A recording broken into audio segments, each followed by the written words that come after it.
Hello my dear friends, you're on the Military Summary channel, and this video we're going to discuss the most important events that took place during the previous night. And to tell the truth, there were lots of very interesting updates, so let's start. And first of all, of course, we're going to start with the Black Sea, with the Battle of the Black Sea. And currently, as I can see, according to updates we received, the situation is not very good for the Russians, and more or less the situation works and goes in Ukrainian favor. Of course, the Ukrainians during the previous waves of attacks lost their ports in Odessa, they lost their port in Izmail, in Reni, but the Ukrainians still have possibility to send their drones, ships, everything they have using the Dunai River, and furthermore they can launch the drones and the types of weapon they have not even from the territory of Ukraine, but let's say from the NATO bank of Dunai River. And this night the Ukrainians made another attempt of attack Russian ships. The Ukrainians during the previous waves of attacks, let's increase the number of updates since the 23rd of July, were trying to attack the Russians mainly in the western part of the Black Sea, and to be more precise on the southwestern part of the Black Sea. And the Russians were expecting those attacks, so that's why they were ready. And all of those attacks were repelled by the Russians, according to the Ministry of Defense of Russian Federation. But this night, the Ukrainians made another attempt to attack, and currently the Ukrainians were attacking the Russians not in the western part of the Black Sea, but in direction of Russian Navy base in the vicinity in the settlement by the name of Novorossiysk. The Russian sources have already made their own conclusions, saying that because of the fact that the ports were destroyed, the Ukrainians launch their navy drones from Dunai and probably from the territory of Romania, a NATO country, at least from their bank of the river, because this is the only secure area, this is the only secure part of this river, and the Russians of course will not attack the NATO territory. And currently we see another episode of NATO country involvement in this situation, because basically the drones, navy drones that attack Novorossiysk and the port and the ship was sent from the NATO territory, because the only secure place in the special military operation. Now let's discuss that attack. First of all, we got the Ministry of Defense report that we received at 6 a.m. of the local time, and according to that report, the Ukrainians used 2 navy drones in that attack. And the Russians reported that they managed to destroy every single ship. But there is one very big bad situation. First of all, let's take a look at the videos that the Russians published. It's very difficult to understand what is going on, but we need to watch this video with the sounds. But anyway, there is a ships, there is a fire on water. If you have seen small dot, this is exactly the navy drone that was already destroyed and he was in fire. And also we got the video of explosion. Probably the Russians managed to destroy one of the drones. And of course we have the videos of strikes with missiles, with some machine guns and so on above the surface of the water. Probably the Russians were trying to attack, and then we see the fire of the drone, and everything is perfect. But there is one more time a very big situation. First of all, at somewhere after at 10 a.m. of the local time, at 9 a.m. of the local time, the Ukrainian sources published the video, and this author of this video claims that in this video we can see the special operation of Ukrainians as SBU, Secret Service. And in this video we see exactly the moment of attack against the Russian ship. And according to this video, we see that the Russians haven't seen the ship, at least until the strike against an attack against the ship. And later we got more videos from the same territory from the Russian sources, and in this video we see that that ship was damaged, and that ship was pretty damaged. Of course the Russians managed to save the ship, and probably they are able to repair. But anyway, the ship, which cost is few $100 million, was almost destroyed by the drone, which cost is less than probably $50,000. It's a critical situation for the Russians, and we see that if the situation is going to develop the same way, the Russians will lose the Battle of the Black Sea. If the Russians want to win the Battle of the Black Sea, they need to show the same result. They need to show the same drones, and they need to fight with Ukrainian drones, with their drones. But the question is whether the Russians have this time to create their own new technology or not. Because a year ago, there was a video how the Russians attacked with the drone the bridge in the vicinity of Zatoka. That was probably the first usage of a Russian type drone, and maybe the Russians Russians have this possibility. So let's say furthermore, today the Minister of Defense also reported about the air defense, that air defense shut down the Ukrainian drones that were attacking Crimea. The Ukrainians were using 13 drones. 10 of them were suppressed, were destroyed by the air defense system, and 3 of them were suppressed by the Russian electronic warfare systems. And this is also the videos of launchings of the rock missiles against those drones. So the situation is critical, and of course the Ukrainians lost their ports. I'm saying that there can't be winners in this war, because what does it mean to win in this war? What does it mean to win the Battle of the Black Sea? To win the Battle of the Black Sea means that or the Ukrainians or the Russians will save their trade routes in this area. If anybody lose trade routes in this area, this party is losing. For now, the Ukrainians have already lost. The Russians still keep their trading routes, and they still have possibility to trade with the worldwide using the ports. But if the Ukrainians are able to destroy the Russian ships as they did, or damage as they did the previous night, the Russians will lose their possibility to send ships, because sooner or later one of them will be destroyed by the Ukrainian drone, and the insurance costs will be increased significantly, and after that there are going to be no trade in the Black Sea. And then, so there is just 2 options: or Russia can hold and can keep the control of this territory, or everybody will lose. So we'll see what parties are able to do in this situation.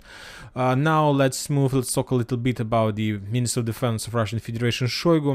Today, Minister of Defense visited the central front line, central part of the front line, central group. Let's call it like this: the area where the Russians started their offensive operation in the vicinity of the Kupiansk front line. This area is responsible for Kupiansk area. He inspected the area. He also was shown the CV-90, the Swedish armored vehicle that was captured by the Russians during the previous offensive operation. So we see that the Russians are trying to show how Shoigu inspected the main forces, the main Russian forces that currently in offensive state, and probably shown him about the results, about the progress, and about the upcoming plans and what difficulties this part of the front line faced during the previous offensive operation. So basically, the Shoigu was somewhere in this area inspecting the forces on the Kupiansk and Liman front lines.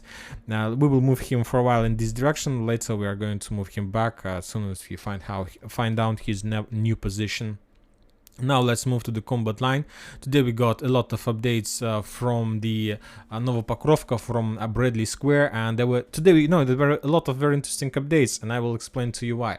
First of all, let's one more time increase the number of updates that we received from these front lines since the beginning of the Battle of Robotina. And as you can see, mainly we see just few types of icon. The first type of icon is the skull, means that this geolocated losses of Ukrainian forces. Another type is a red drone, means that there was attacks of Russian Lancet or FVP drones. And we also have some machine gun, some AK-47 icons, means that there was like attack in the Ukrainian forces in this or that direction or something like this. The only type of icon we can't see in this area is drones. We haven't seen since the beginning of June, since the first days of Ukrainian offensive operation, even a single video from the Ukrainian side of usage of drones. And I wonder, why is that? Why is that? How can this happen? Because we remember the picture in the vicinity of Bakhmut, Artyomovsk, Klishevka. I'll just show you one more time this video. This not video, but this region. So as you can see, there are hundreds of drones attacks that took place in Bakhmut, and we haven't received even a single video confirmation of usage of a drone attack in the vicinity of Bradley Square. And the thing is that the Russians today published a very interesting video, and this is the video that the Russians published. This is the series of videos of Ukrainian drones that were attacking the Russians, but all of them were suppressed by the Russian air defense, not air defense, but electronic warfare systems. The Russians managed to develop significantly powered EW electronic warfare equipment, and basically the Russians since the beginning of June managed managed to shut down almost every single Ukrainian drone that were flying in this area. So this is the reason why we haven't received even a single confirmation of Ukrainian attempt or Ukrainian attack with drones. And this is very important. The question is why the Russians haven't redeployed such type of weapons such in Klishchiivka. So that means that there are just few examples of this type of weapon, and basically on this front line the Russians were testing this type of weapon, this suppressor of Ukrainian drones. And as we can see, based on the results, based on the absence of any videos from this area, that means that this type of weapon is very powerful from the Russian side. The Ukrainians probably thought that they would be able to use drones, so that's why they have redeployed significantly low level of artillery systems in this area. They thought that they were able to use drones, but the drones were suppressed. There were no support of artillery because the Ukrainians relied on drones, and most of the artillery were redeployed to other front lines. So that was the situation, that was the mistake, and that was the trap and small ambush that Ukrainians got into in this area. The Ukrainians, of course, they realized the situation, they got some lessons, they got some experience from that, and currently the Ukrainians redeployed their artillery systems. And for example, today they published a series of video of bombing and shelling the Russian artillery positions in this area, the Russian positions in this area. And this also video is very interesting, not because of destroyed Russian positions, destroyed Russian artillery systems, but this video also confirms a lot from the geolocation perspective. And let's increase the speed of this video just for better understanding of the situation. Just forest lines were attacked, Russian artillery positions. So all the explosions and all these attacks in this area took place in the vicinity of Robotyne, the south of Robotyne, on the Bradley Square. And basically those explosions took place in the vicinity of Romanovskaya, in the vicinity on the south, in the east of Robotyne, and on the west of Robotyne. The important thing that this video confirms that as a result probably of maintaining the gap or something like this, the Russians managed to return their positions not just in the south of the graveyard of Ukrainian armored vehicles, but they managed to move further. And currently, according to those videos that were, by the way, published by the Ukrainian forces, managed to return control over this part as well. So according to those geolocated videos, we are going to update this map before the next video, of course. And another video from this area, how the Russians FPV drone didn't face any barriers in face of, let's say, electronic warfare type of weapon from Ukrainian side, and destroyed another Ukrainian armored vehicle somewhere in the vicinity of the Bradley Square. So the situation continue developing not in Ukrainian favor. So let's move further to the Vremyevka tactical bridgehead. We haven't received any updates, any attempts from the Ukrainian side. Just we got the video from the Russian side, and they shown us the results of battles for this Staromayorsk. Some sources have already calculated around 20 pieces of armored vehicles. You know that it's very difficult to determine whether all these armored vehicles belongs to the Ukrainians or the Russians. I believe that some of the destroyed vehicles on this video belong to the Russian forces, because I believe if the vehicle is destroyed, nobody will move it from this front line, and the Ukrainians also were attacking the Russian positions. Anyway, we see the results of those clashes. A lot of armored vehicles destroyed. We don't see any bodies, just the destroyed armored vehicles in the vicinity of Staromayorsk, and which confirms the heaviest clashes for that settlement, and that the Russians have at least fire control and visual control over this settlement. And we got another video from the Russian side, how they destroyed the abandoned Ukrainian armored vehicle, also somewhere in the vicinity of that settlement, using, of course, FPV drone with grenade. After this video, we're going to move to Klishchiivka, to Bakhmut, to Artyomovsk, and today we will discuss a very interesting topic, probably third or fourth important update about this special military operation.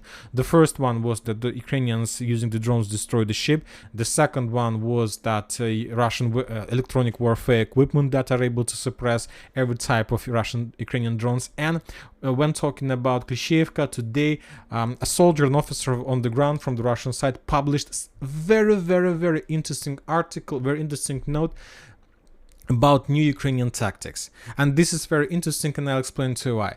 He was saying, we get this article from two major Telegram channel, that Ukrainians started using new type of warfare, new tactic, new doctrine, not new doctrine. They managed to develop their doctrine of usage of light drones. So we discussed that currently during the special military operation, the Russians and the Ukrainians went different ways of their military doctrine. The Russians took a decision to invest their time and money and everything they have into heavy drones, powerful drones like Lancet, like Kub, like many other types of Geran and so on. And the Ukrainians took a decision to develop light drones like FEP drones, and we saw the results. We saw the difference is completely two different tactics, two doctrines, military doctrines, and with time these doctrines develops more, and now currently the Russians and the Ukrainians are very not look like each other. They're completely different things, and I'll explain to you why. The Ukrainians managed to develop their light drones doctrine, and currently they start using very interesting equipment, and I was shocked when I heard about this piece of news. You know that there is a toys, if you have kids, maybe you have sisters, small brothers, sisters, or kids, there is a toy that can repeat the sound. You know that you can take a toy, you can tell something to this toy, and then the toy repeats after you. And the Ukrainians start using these toys, and they're just dropping these toys all over the front line, and they know exactly where they have dropped this or that toy, and the toy repeats the sound. And if the Russians start movement at night, and for example, this toy can repeat the noise of you walking through the grass, or the machine gun bullets or explosions, the toy repeats, and the Ukrainian soldiers can understand where exactly this toy repeat the Russian sound, the sound of something. It doesn't mean that maybe the Russian soldiers, maybe even an animal, who knows, but they can repeat. This is very interesting. And also he noted that there are two types of such a toys. The toys that repeats your, let's say, the sound, for example, some noise that you make during walking in this between forests and forest lines and fields and so on. This situation Ukrainian used to understand and clarify discover your position. And the second type of toys that can repeat the sound of machine gun, or rifle gun, or of shots of machine gun. So for example, the Ukrainians, when they're storming some position on the forest, they start dropping these toys around the Russian forces, and these toys start using this noise of machine gun, and the Russians think that they're encircled. So the first thing that comes to your mind when you hear the noise of machine gun behind you, not in front of you, but behind you, you think that enemy managed to encircle you. And the next thing you do is you are making an attempt to penetrate or to break through the encirclement and to step back from these positions. So this is the tactics, this is the new development of light drone doctrine that Ukrainians managed to develop during the process of Battle of Klishchiivka. Very interesting piece of information. I believe they will continue development of these tactics as well. The Russians published another video how the Ukrainians were trying to redeploy their engineering equipment as close as possible to Klishchiivka, probably to build another pontoon bridge or to create some passage, safe road for the Ukrainian forces to be able to drop more, to bring more support in direction of Andreevka and Klishchiivka. The Russians managed to discover that engineering equipment by drone and destroy it. Furthermore, the Ukrainians published another video how they were bombing and shelling Klishchiivka, and as a result of attack, they managed to burn, to set on fire a settlement by the 477th Mechanized Brigade, and there was a fire, and probably the Ukrainians managed to destroy at least a local operational ammo depot in this area. And now we are moving to Liman frontline. We also got some updates. The first one we got from Bilogorovka. Some mappers have already reported that the Russians managed to maintain the gap, to maintain the gray zone between Bilogorovka and Russian positions to capture more territories. But you know that this is the same situation with Bilogorovka as with Novosilovska. Today Russian controls, yes, tomorrow, the next day the Ukrainians will return control. So for now, until the hills behind Bilogorovka haven't fallen, I will not even update this map because it's useless, because there are so many clashes, and this entire area is in the gray zone. Probably just the hills is under Ukrainian control. On this video we see how the Russians attacked Ukrainian positions behind the hills, behind these mines, and something was destroyed. Also the Russians published the video of clashes in the vicinity of Dibrova. This video is geolocated. As you can see, the Russians haven't managed to develop their bridgehead very far from the settlement of Dibrova, and there was like missile strikes, and after that there were explosions in that forest. We see the forest. So basically this video confirms the combat line, confirms the positions of the Ukrainians, of the Russians in this area, and so that's it about this situation. And we got also another update how the Russians continue using Lancet. On this video we see how the Russians managed to discover the Ukrainian probably artillery system or Ukrainian forces, and also as a result of Lancet strike the Ukrainians lost another artillery position. So as you can see, two different types of doctrine: light drones FVP and heavy Lancet drones. You know that the thing that I understand that anyway this light drones doctrine is very cool. I'm not saying that this is the doctrine of winning. I'm not saying this, but you know that with Lancet drone you can't equip every single soldier in Russia. It's impossible, I believe so, or maybe it's possible but highly unlikely. But when talking about FEP small drones, you can give a small FEP drone to a single soldier, like a grenade, So in the future the soldiers will have not 3 or 4 grenades, but they will have 3 or 4 FEP drones that they can use as grenades. They can charge a grenade on them and to send.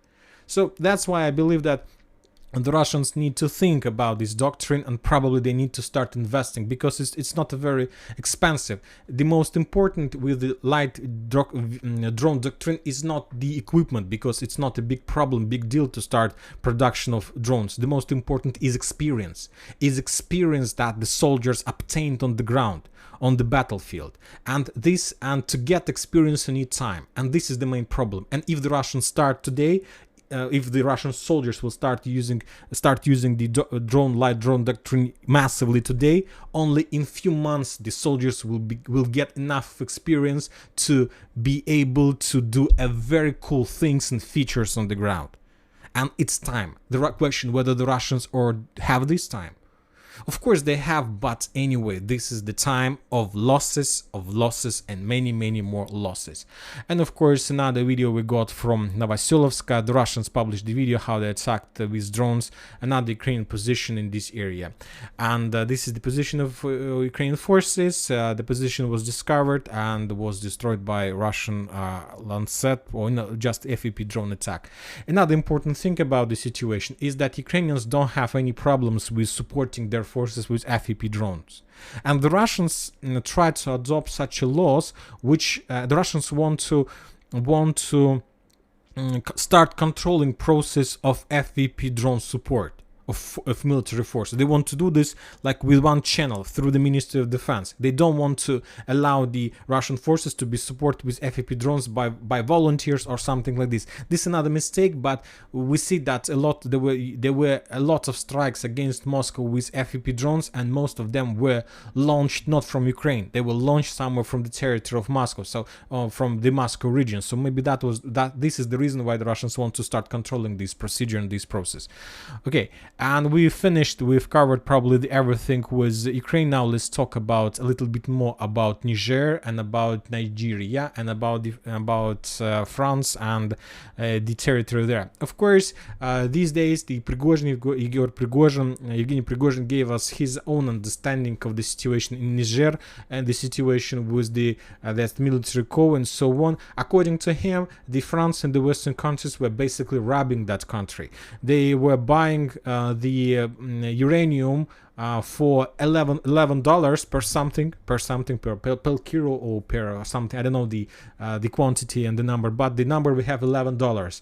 And after that, the French companies were selling that uranium for $280. So we see the gap, and the gap was sent not to the Niger. This gap was stolen by the Western companies. And of course, I believe that it's true, but I don't think that this is the reason why the people of Niger took a decision. It was a real military operation. We understand this everything, but anyway, this is probably the reasons of of this situation, and the Russians are trying currently to cut the profit of the Western countries from the assets in Africa. Furthermore, we got more updates from Niger and from this region.